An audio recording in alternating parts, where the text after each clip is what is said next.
Hello students, welcome to YouTube channel of Gyan Tripti college. हम kinetic theory of gases कर रहे थे, उसमें हम कर रहे थे experimentally estimation of Avogadro number. कल हमने आवोगाद्रो नंबर को कैसे प्रयोग से सत्यापित करना है ये वाला टॉपिक शुरू किया था, जिसमें हम क्या कर रहे थे।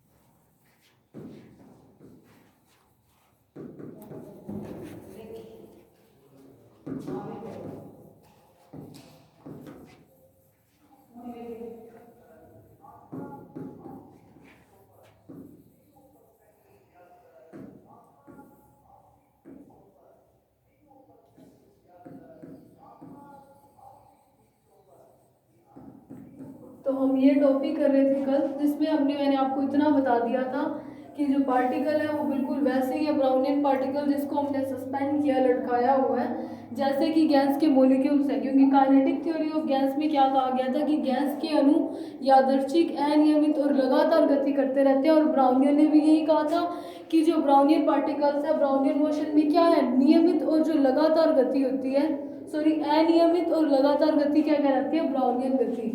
तो उसने क्या किया था, एक गैस का कोई वैसे ले लिया था जिसके अंदर गैस भरी हुई है, उसमें कोई dz हाइट का एक सिलेंडर अज्यूम किया गया था, जो कि क्या था, इस बेस से इसकी जो सरफेस है नीचे वाली, उससे z डिस्टेंस पर रखा गया था। यहाँ पर इस डिस्टेंस पे यहाँ पर p प्रेशर लगाया और इधर क्या है, p प्लस dp प्रेशर लगाया। नीचे वाली डायरेक्शन में ग्रेविटेशनल फोर्स काम कर रहा था, जिसकी वैल्यू अब हमने कल क्या निकाली थी कि mg होगा ग्रेविटेशनल फोर्स,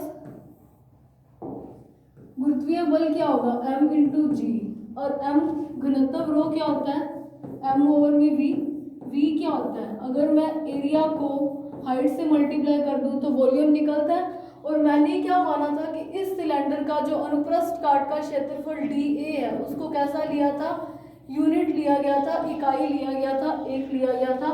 तो मतलब वॉल्यूम क्या हो जाएगा, dz इंटू 1 करूँ तो dz ही रहेगा। तो फिर यहाँ से हमने m की क्या वैल्यू निकाली थी, रो इंटू dz। तो मतलब अगर मैं mg देखूँ तो क्या आएगा, रो g इंटू dz, यही आएगा। ग्रेविटेशनल फोर्स, गुरुत्वीय बल, उस पर यही लगेगा। और वो किस डायरेक्शन में लगता है, नीचे वाली डायरेक्शन में। तो यहाँ पर जो फोर्स लग रहा है वो क्या था, रो g dz। और कल हमने क्या देखा था, इसके साथ साथ हमने क्या किया था, देखो हमने एरिया क्या कैसा लिया गया है, जो अनुप्रस्थ काट का क्षेत्रफल है उसे इकाई लिया गया है, यूनिट लिया गया है। तो उसका मतलब क्या है, हमें क्या पता है, प्रेशर क्या होता है, प्रेशर दाब क्या होता है, F ओवर में A, प्रति एकांक क्षेत्रफल पर लगने वाला बल क्या होता है, दाब होता है। अगर एरिया 1 है, ये क्या है, प्रेशर लग रहा है इस सिलेंडर पर, जो कि किसने, जीन पेरिन ने एज्यूम किया था। तो देखो एरिया मैंने 1 ले लिया है, तो इसका मतलब क्या हो गया कि जो फोर्स है वो इस प्रेशर के इक्वल होगा। अगर मैं इस ब्राउनियन पार्टिकल, जो ये सिस्टम है, जो गैस है, इसके अंदर ब्राउनियन पार्टिकल्स ही हैं, उसने क्या अज्यूम किया था कि ब्राउनियन पार्टिकल्स वैसे ही है जैसे कि गैस के मॉलिक्यूल्स हैं। तो इसके ऊपर जो फोर्स होगा इक्विलिब्रियम में, वो कैसा होगा, नेट फोर्स कैसा लगेगा, इस डायरेक्शन में लगने वाला फोर्स इसके अपोजिट डायरेक्शन में मतलब नेगेटिव है। अगर दोनों संतुलित हैं, जीन पेरिन ने ये अज्यूम किया था कि इसके ऊपर जो फोर्स लग रहा है वो संतुलित है, मतलब नेट फोर्स इसके ऊपर जो काम कर रहा है वो जीरो है। तो यहाँ से क्या पता चल रहा है, ऊपर वाली डायरेक्शन में देखो, नीचे वाली डायरेक्शन में दो फोर्स लग रहे हैं। एक तो इसको मैं फोर्स बोल सकती हूँ, क्योंकि पर यूनिट एरिया में जो हम फोर्स लगा रहे हैं वही होता है प्रेशर। एरिया हमारा 1 है तो ये फोर्स के इक्वल आ सकता है। तो P प्लस dP भी एक बल का ही काम करेगा, प्लस नीचे की डायरेक्शन में एक और बल काम कर रहा है, गुरुत्वीय बल, वो कितना है, रो g इंटू dz।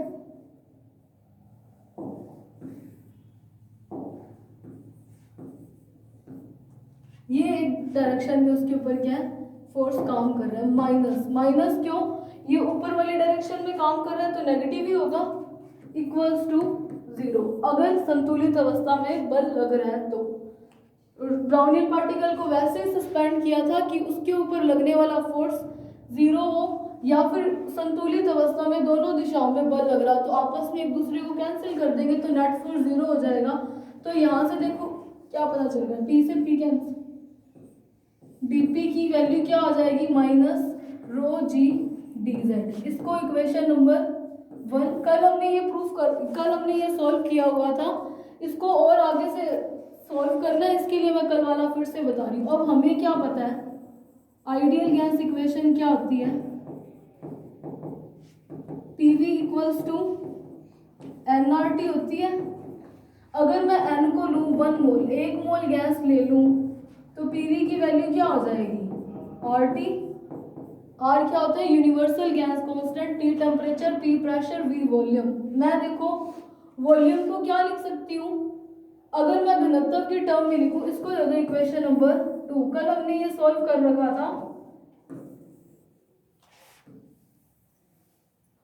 देखो कल हमने क्या किया था, हमें क्या पता है, रो क्या होता है, मास ओवर में वॉल्यूम है, ठीक है।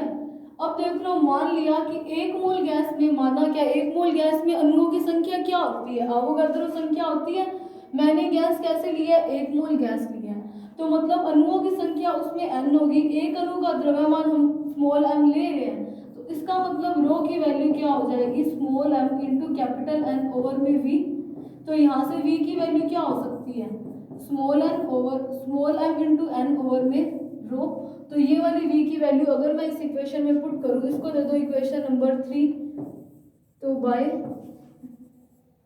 इक्वेशन 2 एंड 3 हमारे पास देखो P into m n over में rho is equals to R T. ये आ रहा है। एन क्यों लिया है, क्योंकि 1 मोल गैस में जो अणुओं की संख्या होती है वो क्या कहलाती है, अवोगाद्रो संख्या कहलाती है। और हमें क्या करना है, उसी अवोगाद्रो संख्या को एक्सपेरिमेंटली प्रूव करना है या इसकी वैल्यू निकालनी है। तो इसकी वैल्यू होती कितनी है, 6.023 इंटू 10⁻23 संख्या है, तो यूनिट तो होगी नहीं, तो n की वैल्यू क्या होती है, ये होती है। और यहाँ पर n क्या है, अवोगाद्रो संख्या। तो अब इस इक्वेशन को आगे अगर हम सॉल्व करें, तो देखो हमारे पास क्या निकला, P इंटू, वही इक्वेशन लिख रही हूँ, ये आ गया।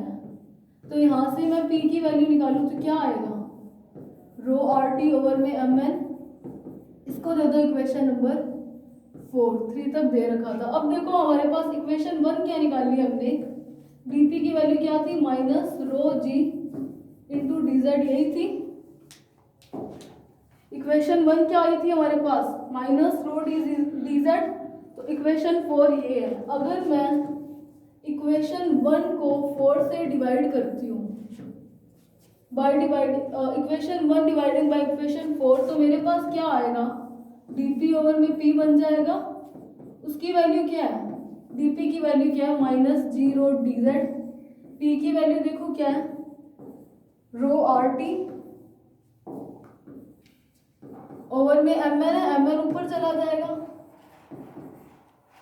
रो से रो कैंसिल हो जाएगा, ये जी नहीं कैंसिल हो रहा। तो यहाँ से देखो क्या आई value, minus M N G D Z over में आर टी। फिर कल हमने क्या किया था, इसको इक्वेशन नंबर 5 दे दो। इक्वेशन 5 का हमने इंटीग्रेशन किया था, समाकलन किया था बाय इंटीग्रेटिंग इक्वेशन 5। कुछ नहीं है, सिर्फ और सिर्फ अवोगाद्रो नंबर को निकालने के लिए हम इसे सॉल्व कर रहे हैं। तो देखो यहाँ पर क्या निकला, इसका इंटीग्रेशन कर रहे थे, मान लिया कि प्रेशर P0 से P तक बढ़ा रहे हैं। जब हाइट क्या थी, Z0 से Z, ये कोई हाइट एज्यूम की हुई है। तो यहाँ पर देखो किसका कर रहे हैं, minus M N G D Z over में आर टी, ये आर है, के नहीं है। तो देखो इसका इंटीग्रेशन कर रहे थे तो क्या आ रहा था, dp ओवर में dx का इंटीग्रेशन log में आएगा, क्या आएगा, log p minus log p0, log m minus log n क्या होता है, log m ओवर में n। तो इसका इंटीग्रेशन क्या आ जाएगा, log p ओवर में p0, यही आएगा इंटीग्रेशन इसको सॉल्व करने पे। अब इसका अगर क्या करूँ, minus M N G over में आर टी, ये तो है कॉन्स्टेंट, मतलब इंटीग्रेशन किसका करेंगे, dz का, z0 से z के रिस्पेक्ट में। तो इसका इंटीग्रेशन क्या आएगा, z माइनस z0, जिसको हमने कल क्या किया, कहा था कि ये क्या होता है, बैरोमेट्रिक फॉर्मूला, बैरोमेट्रिक सूत्र। डायरेक्ट क्वेश्चन भी आ सकता है कि बैरोमेट्रिक फॉर्मूला क्या है ये प्रूव करो। कल हमने इस यहाँ तक कर लिया था, तो इसको इक्वेशन नंबर दे दो 6। तो देखो हमारे पास इक्वेशन 6 क्या आई है, log p ओवर में p0 minus M N G Z minus z0 over में rt, यही है इक्वेशन 6। log p ओवर में p0 minus M N G Z, ठीक है। तो इसको इक्वेशन 6 को मैंने नोट किया, ये आई थी। अब देखो हमें क्या पता है, मान लो कि ये एक कंटेनर है जिसके अंदर गैस भरी हुई है और इसके ऊपर क्या है, पिस्टन लगा हुआ है। ये इसके ऊपर एक पिस्टन लगा हुआ है। ये सिर्फ और सिर्फ आपको समझाने के लिए कर रही हूँ। तो देखो इसके अंदर क्या है, कोई गैस भरी हुई है। पिस्टन का काम क्या होता है, पिस्टन कैसा लिया जाता है जो कि इस वाले वेसल के अंदर, इस कंटेनर के अंदर इजीली अप एंड डाउन किया जा सके। मतलब पिस्टन को अगर हम हिलाएंगे तो प्रेशर चेंज करेंगे गैस का। अब देखो मान लो पिस्टन जो है इनिशियली यहाँ है, इसका मतलब गैस जितना ऊपर पिस्टन होगा पूरे डायरेक्शन में फैलेगी। गैस का तो काम ही है कि किसी चीज़ के अंदर भरोगे तो वो फैलेगी। अब मैं क्या कर रही हूँ, इस पिस्टन को नीचे की ओर कर रही हूँ। अगर मैं इस पिस्टन को नीचे की ओर धकेलूंगी, मान लिया कि पिस्टन जो है आपका इधर आ चुके अभी, मान लिया कि पिस्टन अभी इस डायरेक्शन में आ गया आपका। अगर पिस्टन इधर है तो इसका मतलब क्या है, ये सारी की सारी गैस जो इतने वॉल्यूम में थी अब इतने वॉल्यूम में होगी। मतलब क्या है कि पिस्टन से मैंने नीचे करके प्रेशर बढ़ाया, दाब भी लगा रहे हैं ऊपर से। जैसे जैसे प्रेशर बढ़ा रहे हैं वैसे वैसे अगर मैं पर यूनिट वॉल्यूम लूँ, मान लो यहाँ पर कोई वॉल्यूम है जो कि यूनिट है मतलब 1 है, तो देखो पर यूनिट वॉल्यूम में अणुओं की संख्या भी तो बढ़ेगी। कैसे बढ़ेगी कि पहले पिस्टन जो अपनी एक्स, मान लो एक्स पोजीशन, मान लो ये पी क्यू पोजीशन पर था। जब पी क्यू पोजीशन पर था, पिस्टन से हम प्रेशर लगा रहे हैं, फोर्स लगा रहे हैं एरिया पर। तो देखो जैसे ही पिस्टन पी क्यू पर था तब गैस जितना ऊपर पिस्टन है उतने ही कंटेनर के अंदर फैली हुई है। लेकिन अगर मैं पिस्टन को नीचे कर रही हूँ, मतलब गैस के ऊपर प्रेशर लगा रही हूँ, फोर्स लगा रही हूँ, तो क्या होगा कि एरिया जो है नीचे वाला वॉल्यूम क्या हो जाएगा, कम हो जाएगा। यानी कि गैस इतने से वॉल्यूम में उतनी की उतनी गैस आएगी। इसका मतलब क्या है कि इकाई आयतन में अणुओं की संख्या जो है वो बढ़ जाएगी। इसका मतलब क्या है कि P जो है वो किसके प्रोपोर्शनल है, N के। पर यूनिट वॉल्यूम में जितने अणुओं की संख्या उसके प्रोपोर्शनल है। कैसे प्रोपोर्शनल है, वो ऐसे प्रोपोर्शनल है कि जैसे ही पिस्टन पर प्रेशर लगाया, गैस पर प्रेशर बढ़ाया, तो इकाई आयतन में अणुओं की संख्या बढ़ रही है। अगर मैं इसको ऊपर लेकर जाऊं तो देखो गैस को और स्पेस मिल गया फैलने के लिए, मतलब अब इकाई आयतन में अणुओं की संख्या घट रही है। मतलब प्रेशर को कम करने पर अणुओं की संख्या जो है यूनिट एरिया में, यूनिट वॉल्यूम में घट रहा है। वॉल्यूम ही लेंगे, कंटेनर है इसलिए, और यहाँ पर क्या है, बढ़ रहा है जैसे जैसे प्रेशर को बढ़ा रहे हैं। मतलब क्या हुआ, प्रेशर जो है वो इकाई आयतन में अणुओं की संख्या के समानुपाती है। तो अगर P N के समानुपाती है तो P0 भी N0 के समानुपाती होगी। तो अगर मैं इसको यूज करूं, ये आपको एग्जाम पॉइंट ऑफ व्यू से मैं सिर्फ समझा रही हूँ, ये आपको वहां पर करके नहीं आना, आपको पता होना चाहिए कि कैसे P जो है वो N0 के प्रोपोर्शनल हुआ। तो देखो P अगर N के प्रोपोर्शनल है, N क्या है, इकाई आयतन में अणुओं की संख्या, और P क्या है, प्रेशर। अगर P N के प्रोपोर्शनल है तो P0 भी N0 की प्रोपोर्शनल होगा। तो मैं इस इक्वेशन को अगर यूज करूं तो देखो log N ओवर में N0 लिख सकती हूँ। मान लो मैंने P को N का प्रोपोर्शनल था, अगर मैं कौन सा कुछ हटाती हूँ तो मान लिया कि प्रोपोर्शनैलिटी का साइन हटेगा, समानुपाती जब का साइन हटता है तो मान लिया यहाँ पर कुछ स्मॉल के कुछ आ रहा है, कांस्टेंट आ रहा है। अगर समानुपाती का साइन हटाते हैं तो कुछ कांस्टेंट आता है, तो मान लिया वो स्मॉल के है। वैसे ही अगर मैं इसको P0 प्रोपोर्शनल टू N0 हटाऊंगी तो यहाँ पर भी आएगा, मान लिया वो भी स्मॉल के है, सॉरी ये N है और ये N0 है। तो देखो अगर मैं इन दोनों का डिवाइड लगाऊं, क्योंकि हमें क्या है, log P ओवर में P0 चाहिए, तो मैं P ओवर में P0 करती हूँ तो क्या आएगा, स्मॉल के ओवर में N स्मॉल के ओवर में n0 या फिर मैं p ओवर में p0 करती हूँ तो वो किसके प्रोपोर्शनल है, n ओवर में n0 के। यहाँ से k से k प्रोपोर्शनैलिटी कांस्टेंट दोनों में आएगा जो कि कट जाएगा, तो p ओवर में p0 की वैल्यू क्या निकल आएगी, n ओवर में n0 की। तो मैंने वही वैल्यू वहाँ यूज की है, ये सिर्फ आपको समझाने के लिए मैंने इधर बताया।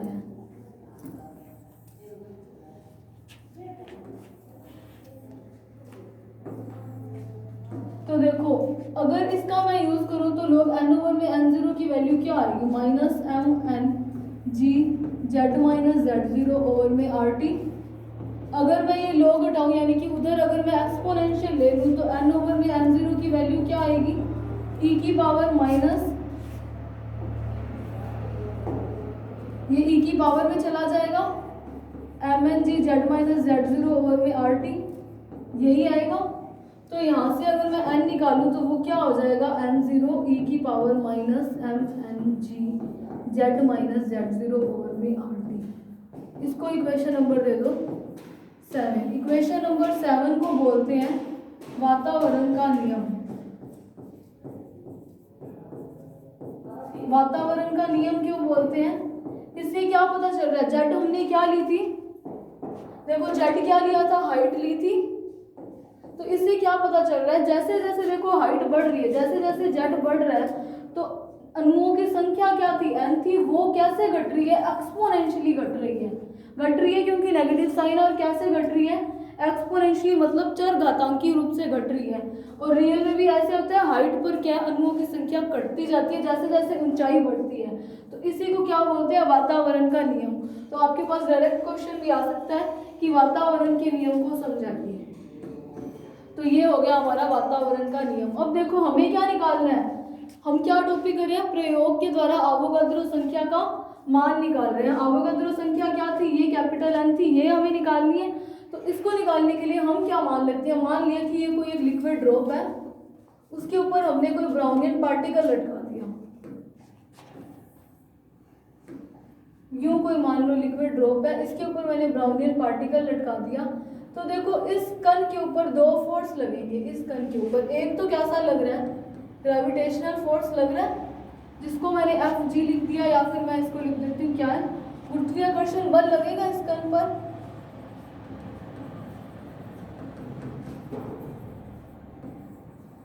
दूसरा देखो क्या है, आपने पढ़ा होगा उत्प्लावक बल, किसी भी चीज को पानी के ऊपर लिक्विड की सरफेस पर कुछ तैर रहा है तो उसके ऊपर उसका रीजन क्या है कि उस पर एक उत्प्लावन बल काम कर रहा है, यानी कि अपथ्रस्ट फोर्स काम कर रहा है। तो मतलब इसके ऊपर दो फोर्स काम करेंगे, एक तो उत्प्लावन बल और दूसरा क्या होगा, गुरुत्वीय बल। अब देखो जब किसी पार्टिकल पर ये फोर्स काम करते हैं तो उसका मास क्या हो जाता है, इफेक्टिव मास जो है वो कुछ घट जाता है। मान लिया कि ये जो लिक्विड है उसका जो घनत्व है मान लिया d डैश, और ये जो ब्राउनियन पार्टिकल है ये एक ब्राउनियन पार्टिकल लगाया हुआ है, इसका मैंने घनत्व मान लिया d। मैंने क्या किया है कि एक लिक्विड की ड्रॉप ली है जिसके ऊपर ये एक ब्राउनियन पार्टिकल मैंने लटका दिया जो कि ब्राउनियन मोशन शो करेगा।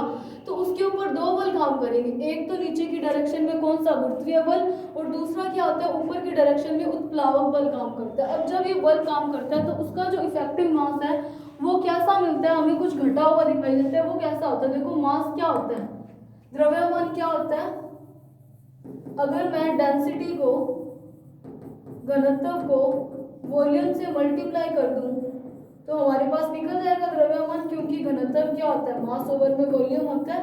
तो मैंने मास को निकालने के लिए वॉल्यूम से मल्टीप्लाई कर दिया। अब देखो काइनेटिक थ्योरी ऑफ गैसेस में क्या कहा था कि जो गैस के अणु है वो कैसे होते हैं, प्रत्यास्थ गोले की तरह बिहेव करते हैं। वैसा ही ब्राउनियन पार्टिकल है, क्योंकि वो भी गैस के अणु की तरह ही बिहेव कर रहा है, इस प्रयोग में माना गया था। तो देखो इसका मतलब कि गोले की तरह बिहेव कर रहा है। तो गोले का आयतन क्या होता है स्फीयर का, 4πr/r³, 4/3πr³। तो मैं वॉल्यूम को क्या लिख सकती हूँ, 4/3πr³। और घनत्व देखो क्या हो जाएगा, d - d डैश। इफेक्टिव मास के कारण जब उस पर ये फोर्स लग रहा है तो उसका घनत्व ऐसा हो जाएगा, क्योंकि मास कुछ घटा हुआ दिखाई देता है फिर उस केस में। तो देखो वॉल्यूम का मैंने क्या लिया, स्फीयर का वॉल्यूम लिया, क्योंकि ब्राउनियन पार्टिकल को गैस की तरह माना था। तो देखो अब मास क्या हुआ, 4/3 pi r cube d minus d dash. D क्या है, ब्राउनियन पार्टिकल का वो डेंसिटी है का घनत्व है, और डी डैश क्या है, जो लिक्विड लिया गया उसका घनत्व है। तो देखो अब इसको इक्वेशन नंबर दे दो 8। इतना मेरे हिसाब से आपको क्लियर हो गया होगा। तो देखो हमारे पास इक्वेशन 7 क्या है, इक्वेशन 7 हमारे पास क्या थी, इक्वेशन 7 देखो क्या है, n equals to n0 e की power minus m n g z minus z0 over में RT। इस इक्वेशन 7 को यूं लिख सकते हैं, log n ओवर में n0 e की पावर, सॉरी अगर मैंने log ले लिया तो e की पावर की जरूरत नहीं है, minus m n g z minus z0 over में RT। ये आ जाएगा। अब हमारे पास ये इक्वेशन 7 ही थी ना, तो बाय यूजिंग इक्वेशन 8, इक्वेशन 8 क्या थी मैं एक बार यहाँ पर नोट कर रही हूँ। हमने मास निकाला था वो क्या था, 4/3 pi r cube d minus d dash, यही निकाला था। यहाँ पर मास की वैल्यू पुट करते हैं, तो देखो log n ओवर में n0 क्या आएगा, माइनस 4/3 को मैंने नीचे लिख दिया, pi r cube n z minus z0 था, g था, इनटू हमारे पास मास क्या है, d minus d dash over में 3 RT था यहाँ पर। तो ये मैंने नोट कर दिया। अब देखो आपको पता होगा कि log a ओवर में b कैसा होता है, माइनस log b ओवर में a। ये आपने फॉर्मूला पढ़ा होगा, तो मैं यहाँ पर यूज करती हूँ। तो देखो मैं इसको क्या लिख सकती हूँ, log n0 ओवर में n लिख सकती हूँ। अगर मैं इसको उल्टा करती हूँ तो यहाँ पर नेगेटिव साइन आएगा, जो कि इस वाले नेगेटिव साइन से कैसा हो जाएगा, कैंसिल हो जाएगा। तो मतलब log n0 ओवर में n की हमारे पास वैल्यू क्या आएगी, 4/3 pi r cube n z minus z0 g d minus d dash over में RT। हमें क्या निकालना है, आवोगाद्रो संख्या की वैल्यू निकालनी है। जो आवोगाद्रो संख्या क्या होता है, एक मोल गैस में अणुओं की संख्या ही होती है, जो कि n है। तो यहाँ से हम n की वैल्यू निकालते हैं, तो वो क्या आएगा, 3RT ओवर में 4 pi r cube z minus z0 d minus d dash into g. अब देखो ये वाला जो है log n0 ओवर में n भी मल्टीप्लाई में आएगा, तो log n0 ओवर में n। इन सब की वैल्यू हम रख करके आवोगाद्रो संख्या की वैल्यू निकाल सकते हैं। आपको r पता है, स्मॉल r क्या था, वो जो सस्पेंडेड पार्टिकल थे उसकी रेडियस थी, उसकी डेंसिटी भी आपको पता हो सकती है, और ये हाइट तो एज्यूम की थी। तो मतलब इन सब की वैल्यू पुट करके हम क्या निकाल सकते हैं, आवोगाद्रो संख्या n की वैल्यू निकाल सकते हैं। तो यही था प्रयोग के द्वारा आवोगाद्रो संख्या का सत्यापन। इनकी वैल्यू रखने पर n की वैल्यू कितनी आती है, 6.023 इंटू 10⁻23। तो ये हुआ हमारा ये टॉपिक कंप्लीट। एक बार आपको फिर से इसका थोड़ा बता देती हूँ। हमने अभी तक क्या किया था कि हमने क्या निकाला, ग्रेविटेशनल फोर्स mg होता है, क्योंकि F क्या होता है, ma होता है। तो उस हिसाब से अगर a की जगह गुरुत्वीय त्वरण काम कर रहा है तो बल क्या आ जाएगा, F इंटू mg हो जाएगा, जिसको मैंने पुट किया। और प्रेशर जो था पर यूनिट एरिया में वो फोर्स के इक्वल होता है, उसकी वैल्यू हमने निकाल ली, dp की वैल्यू निकली। और gas ideal gas equation use करके मैंने क्या निकाला था, p की वैल्यू निकाली और p ओवर में dp किया। उसको सॉल्व करने पर और इंटीग्रेशन करने पर आपके पास ये फॉर्मूला बना, जिसको क्या बोलते हैं, बैरोमेट्रिक फॉर्मूला। फिर क्या किया था हमने, क्या देखा था, जैसे जैसे प्रेशर को इंक्रीज करते हैं वैसे वैसे क्या होता है, पिस्टन नीचे की ओर आएगा कंटेनर में, तो पर यूनिट एरिया में अणुओं की संख्या जो है वो बढ़ेगी। अगर इसका मतलब क्या है, p जो है वो n के प्रोपोर्शनल है, तो सिमिलरली p0 भी n0 के प्रोपोर्शनल होगा।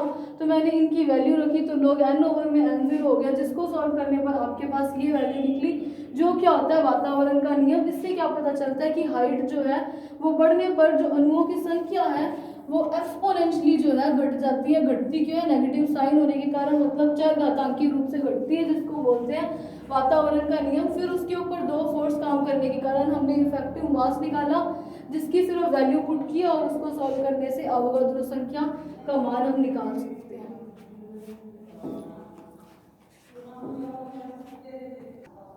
अब हम अपना नेक्स्ट टॉपिक करते हैं, डिग्री ऑफ फ्रीडम, स्वतंत्रता कोटियों की संख्या या स्वतंत्रता कोटि, इसको हिंदी में बोलते हैं स्वतंत्रता कोटि। ये आपने वैसे बेसिकली पढ़ा होगा कि डिग्री ऑफ फ्रीडम होती क्या है। डिग्री ऑफ फ्रीडम क्या है कि कोई भी अणु कितनी स्वतंत्र दिशाओं में गति कर सकता है, उसकी संख्या ही क्या कहलाती है, डिग्री ऑफ फ्रीडम। कैसे, या फिर इसको एक और बोल सकते हैं, कोई भी अणु कितनी तरीके से एनर्जी को अक्वायर कर सकता है, एनर्जी को गेन कर सकता है, उसे भी क्या बोलते हैं, डिग्री ऑफ फ्रीडम। ये आपने पढ़ा भी होगा डिग्री ऑफ फ्रीडम होता क्या। तो मैं मान लेती हूँ एक कंटेनर ले लिया, देखो कंटेनर है, उसमें एक्स वाई और जेड हर डायरेक्शन में, इसके अंदर मैंने गैस भर दी, ये ओरिजिन ले लिया, ये जेड, ये वाई, ये एक्स। तो देखो ये जो गैस के अणु हैं वो कैसे होते हैं, फ्रीली और रैंडम मूव करते हैं, लगातार करते हैं। तो ये एक्स डायरेक्शन में, वाई डायरेक्शन में या जेड डायरेक्शन में, तीनों में से किसी भी डायरेक्शन में इजीली या स्वतंत्रता पूर्वक गति कर सकता है। तो मतलब इस तरीके को क्या बोलते हैं, स्थानांतरण गति। वो कितनी है, देखो अगर मैं एक वॉल्यूम की बात करूँ, ये वॉल्यूम लेते हैं हम, अगर हम आयतन की बात कर रहे हैं तो उसमें स्वतंत्रता कोटियों की संख्या क्या है, 3 हो सकती है, क्योंकि वो तीनों डायरेक्शन में ही ट्रांसलेटरी मोशन, स्थानांतरित गति प्रदर्शित कर सकता है। तो इस केस में उसकी डिग्री ऑफ फ्रीडम क्या होती है, 3। अब मान लो मैंने कोई धागा ले दिया, ये कोई धागा है, थ्रेड है, उसके अंदर एक बीट डाल दिया, कुछ भी मोती डाल दिया। अब ये क्या है, इसको मैंने बाउंड कर दिया कि ये सिर्फ या तो इस डायरेक्शन में मूव कर सकता है या इस डायरेक्शन में, मतलब ये सिर्फ और सिर्फ एक ही दिशा में गति कर सकता है। तो इस केस में उसकी डिग्री ऑफ फ्रीडम DOF क्या हो जाएगी, 1। जब मैंने उसको बाउंड कर दिया। अगर मैं बात करूं एक सरफेस की, जैसे हम चलते हैं तो वो हम फ्लोर पे चल रहे हैं, वो कोई सरफेस ही है या एक प्लेन है, और प्लेन कैसा होता है, 2D होता है, या तो XY या YZ या ZX, इस तरीके का प्लेन होता है। तो प्लेन में वो कैसे मूव कर सकता है, या तो X, अगर XY है तो X और Y इन दो डायरेक्शन के अलोंग ही मूव कर सकता है। तो मतलब इस केस में उसकी डिग्री ऑफ फ्रीडम कितनी होती है, 2। इसका मतलब क्या है, जब हम वॉल्यूम की बात करते हैं तब डिग्री ऑफ फ्रीडम 3 हो सकती है, क्योंकि वो 3 पॉसिबल डायरेक्शन में इंडिपेंडेंटली स्वतंत्रता पूर्वक गति कर सकता है। तो उसकी स्थानांतरित गति की डिग्री ऑफ फ्रीडम कितनी हो जाएगी, 3। अगर मैंने किसी पार्टिकल को, किसी कण को, किसी अणु को बाउंड कर दिया कि वो सिर्फ और सिर्फ एक ही दिशा में क्षैतिज रेखा के सापेक्ष गति कर सकता है, तो उसकी स्वतंत्रता कोटि कितनी हो जाएगी, 1। अगर मैंने सरफेस की बात करी तो वहां पर कितनी हो जाती है, 2। इसका मतलब क्या हुआ कि अगर मान लो मैं कोई गैस के अणु की बात करती हूँ, मान लो मैंने हीलियम गैस ली। हीलियम कैसी है, एक परमाणु गैस है, मोनो एटॉमिक गैस है,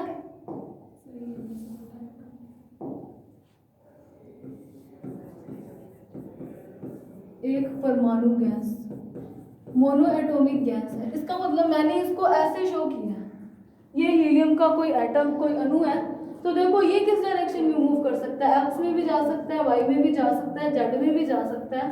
मतलब इस टाइप इसकी जो डिग्री ऑफ फ्रीडम होगी वो कितनी होगी, 3। इसका मतलब क्या है, ये जो हीलियम का मॉलिक्यूल था इसके साथ कोई भी बॉन्ड नहीं बना हुआ, कुछ भी बंध नहीं बना हुआ। तो इसको मैं डिग्री ऑफ फ्रीडम का एक फॉर्मूला ड्राइव करूँ तो वो कुछ इस तरीके से होता है, -r। एन यहाँ पर क्या होता है, अणुओं की संख्या, नंबर ऑफ मॉलिक्यूल्स। आर का मतलब होता है रिस्ट्रिक्शन, जो उसको बाउंड किया गया, प्रतिबद्धता। तो देखो यहाँ पर मैं वैल्यू रखूँ हीलियम के लिए, अगर कोई मोनो एटॉमिक गैस है, यानी कि कोई एक परमाणु गैस है, तो उसमें अणु की संख्या या परमाणु की संख्या कितनी हुई, 1 माइनस रिस्ट्रिक्शन, यानी कि उसके साथ कितने बॉन्ड लगे हुए, कितने डायरेक्शन में उसको बाउंड किया हुआ है कि वो वहाँ पर मूव नहीं कर सकता है। तो यहाँ पर देखो हीलियम के साथ किसी का भी कोई बॉन्ड नहीं है, किसी ने भी बंध नहीं बनाया हुआ, तो मतलब रिस्ट्रिक्शन क्या हुआ, 0।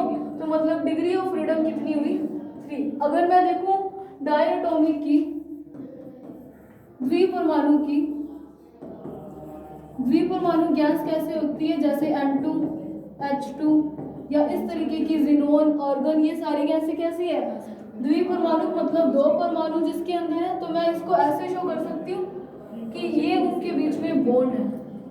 तो इसका मतलब क्या है, अगर मैं इस फॉर्मूले से देखूं तो डिग्री ऑफ फ्रीडम कितनी निकलेगी, 3n-r। r देखो एक उसके अंदर बॉन्ड बना दिया, बंद बनाने से एक तो डायरेक्शन उसकी रिस्ट्रिक्ट हो गई है, प्रति मतलब वहां पर वो मूव नहीं कर सकता, तो रिस्ट्रिक्शन यहाँ पर एक, 3 × n, कितने परमाणु है, 2, तो इसकी डिग्री ऑफ फ्रीडम क्या हुई, 5। अब ये कैसे होती है, ये जो मॉलिक्यूल है ये दो गैस के अणु है। तो देखो मान लो मैंने ये शो कर दिया, एक यहाँ पर अणु है, एक इस डायरेक्शन में अणु। तो देखो ये जो x है ये एक तो y डायरेक्शन में मूव कर सकता है, एक ही क्या कर सकता है, z डायरेक्शन में मूव कर सकता है, सिमिलरली ये मूव कर सकता है y और z में। देखो कैसे, ये तो मैंने एक बॉन्ड शो कर दिया, ये एक अणु है और ये एक अणु है। तो देखो ये x डायरेक्शन में भी मूव कर रहा है और z में भी सिमिलरली इधर। लेकिन अगर मैं y और z में मूव कर रहा है, अगर मैं देखूं x एक्सिस के अलोंग तो इसके अंदर एक बंध बना हुआ है, एक बॉन्ड बना हुआ है, मतलब कोई भी पार्टिकल, ये पार्टिकल ऐसा तो नहीं है ये वाला बंध तोड़कर सीधा x डायरेक्शन में मूव करने लग जाएगा, वो पॉजिटिव नेगेटिव छोड़ो, ना ही ये वाला जो यहाँ पर अणु है वो इस बंध को तोड़कर मूव कर सकता है, नहीं कर सकता, क्योंकि ये वाली तो हमने रिस्ट्रिक्ट कर दी। अब इसका मतलब अगर उसे इस बॉन्ड की डायरेक्शन में या एक्स अक्ष में गति करना है तो वो दोनों पार्टिकल एक साथ ही मूव कर सकते हैं। तो मतलब इस केस में उसकी डिग्री ऑफ फ्रीडम कितनी हो गई, 5। एक तो ये y z में मूव कर सकता है इंडिपेंडेंटली, और दूसरी क्या, ये दोनों मिलकर स्वतंत्रता पूर्वक एक इस बॉन्ड के डायरेक्शन के अलोंग मूव कर सकते हैं। तो इसकी डिग्री ऑफ फ्रीडम कितनी हुई, 5। अगर मैं देखूं अभी कोई त्रिपरमाणु अणु की बात करते हैं, ट्राई एटॉमिक गैस की,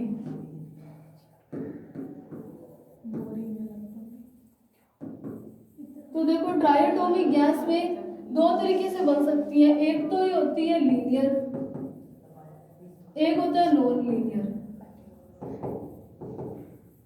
लीनियर का मतलब क्या है, तीनों अणु बिल्कुल ऐसे हो, जैसे मैं CO2 ले लूं तो COO। लीनियर मतलब एक सीधी रेखा में है। तो देखो अगर इस केस में है तो उसके साथ कितने बॉन्ड बन रहे हैं, 2, मतलब 2 रिस्ट्रिक्शंस लगाई हैं।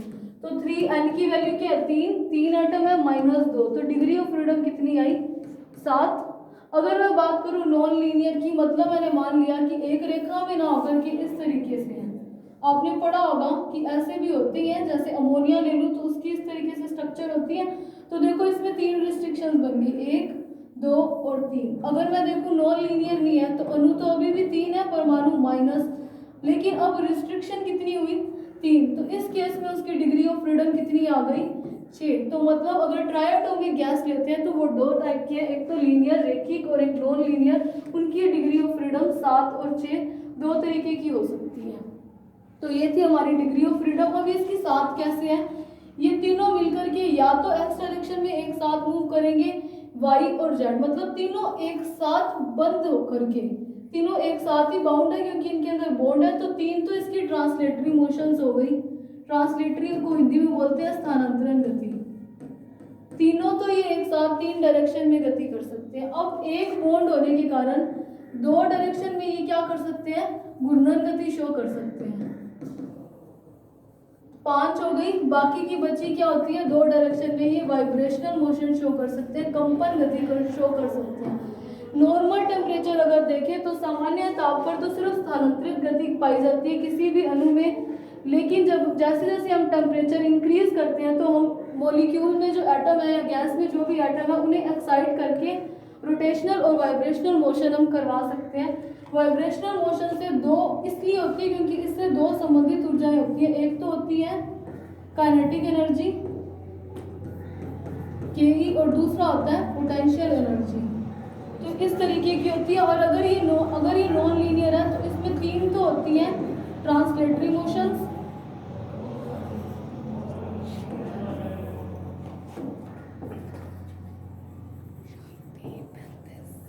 और 3 इसमें होती है रोटेशनल। जब कोई नॉन लीनियर होता है तो उसमें कितना भी हम टेम्परेचर इंक्रीज कर दें तो वाइब्रेशन मोशन उसमें करवानी जो है वो पॉसिबल नहीं हो पाती, लेकिन 3 डायरेक्शन में वो रोटेशनल मोशन जरूर शो कर पाते हैं। तो ये हुआ हमारा degree of freedom. Degree of freedom क्या है, कितनी डायरेक्शन में कोई भी अणु जो है वो स्वतंत्रता पूर्वक गति कर सकता है, उसकी संख्या ही क्या कहलाती है, डिग्री ऑफ फ्रीडम। या कितने टाइप से वो एनर्जी एक्वायर कर सकता है, वो क्या कहलाती है, स्वतंत्रता कोटि की संख्या या स्वतंत्रता कोटि। अगर हम वॉल्यूम की बात करते हैं, ये डिग्री ऑफ फ्रीडम में भी 3 टाइप की मोशन होती है। एक तो होती है स्थानांतरण, ट्रांसलेटरी मोशन, घूर्णन, रोटेशनल मोशन, और दूसरी होती है कंपन। नॉर्मली ये वाली तो किसी भी गैस के अंदर होती है, लेकिन टेम्परेचर को इंक्रीज करके जो मॉलिक्यूल्स हैं या जो एटम है उन्हें एक्साइट करके ये वाली उसके अंदर क्या है प्रोड्यूस की जाती है, घूर्णन और कंपन गति। तो मतलब ये टेम्परेचर पर डिपेंड करती है। अगर हम सरफेस की बात करें तो वहाँ पर डिग्री ऑफ फ्रीडम 2 होती है। अगर किसी को एक डायरेक्शन में बाउंड कर दिया तो वहाँ पर एक, हमने फॉर्मूला निकाला था क्या, 3n-r, अणुओं की संख्या r रिस्ट्रिक्शंस, इसकी अलग अलग वैल्यू रखी। हमने लीनियर, नॉन लीनियर की ट्रायोटोमिक, बायोटोमिक और मोनोटोमिक के लिए डिग्री ऑफ फ्रीडम निकाली थी।